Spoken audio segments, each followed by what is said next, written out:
Well, good day, smart traders. I trust each and every one of you are ready for another profitable day within the market. Let's kick things off by having a look at today's economic calendar. Today's economic calendar might appear busy. However, no significant reports are being released today. Hence, going into the weekend, today will be a purely technical day. Let's move on by having a look at what's making headlines within the financial markets today. In currency news, the dollar strengthened after unemployment claims pointed to a still strong US job market, and other data showed growing labor costs, indicating the Federal Reserve has further to go in rising interest rates to tame inflation. The yield on the 2-year Treasury note, which are sensitive to interest rate expectations, shot to levels last seen in July 2007, as the market perceived the Fed will raise interest rate further to curb rising consumer prices. Having a look at our analysis on GBP/USD at the moment, we can see that on the 4-hour time frame, GBP/USD has entered into a sideways market.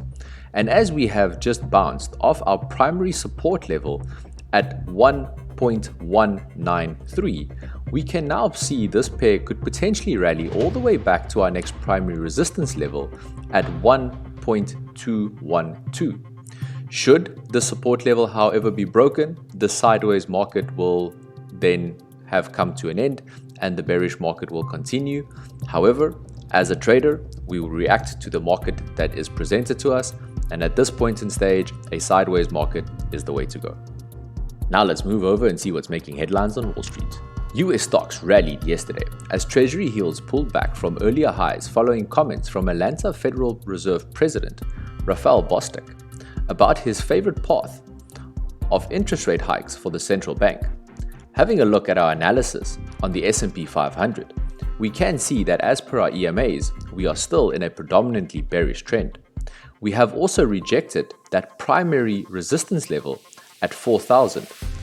Now, what are we waiting for? Me personally, I'm waiting for a slight pullback with a close around that 3,960 level. Should we get a close in that area, then I'm going to be looking for further selling positions back down to that primary support at 3,920. Now let's move over to commodities. Oil prices rose yesterday, boosted by signs of a strong economic rebound in top crude importer China. Brent crude futures settled at $84.75 a barrel, gaining 44 cents. WTI crude futures settled at $78.16 a barrel, rising 47 cents. Manufacturing activity in China grew last month at the fastest pace in more than a decade. That data showed on Wednesday, adding to evidence of a rebound in the world's second largest economy after removal of strict COVID-19 curbs. Looking at our analysis on crude oil at the moment, we can see that we have now settled above our primary support and is currently hovering at that $78 a barrel level.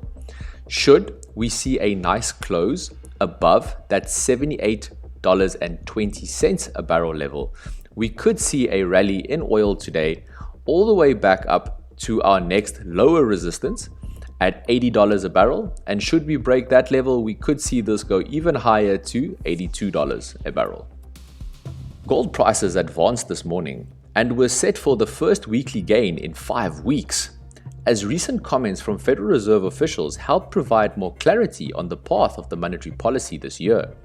Atlanta Federal President Francois Bostic reiterated the case for a 25 basis point hike in March, while Fed Governor Christopher Waller said in a separate speech that moderating inflation and economic growth could call for rate peaking at an earlier than forecasted of 5.4%. Looking at our analysis on gold, we can see that gold is currently forming a double top formation.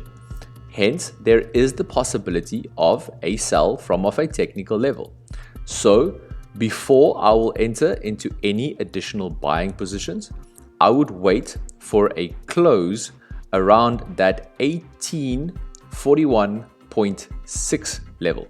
Should we get a close around that specific level, then it is safe to assume that this pair would rally further to that 1850 level, or all the way possible to our next primary resistance level at 1860.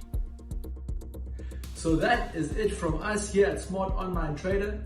Should you be interested in any additional services that we offer, kindly get in touch with us or simply click on one of the links in the description below. As always, may the best be with you. Cheers.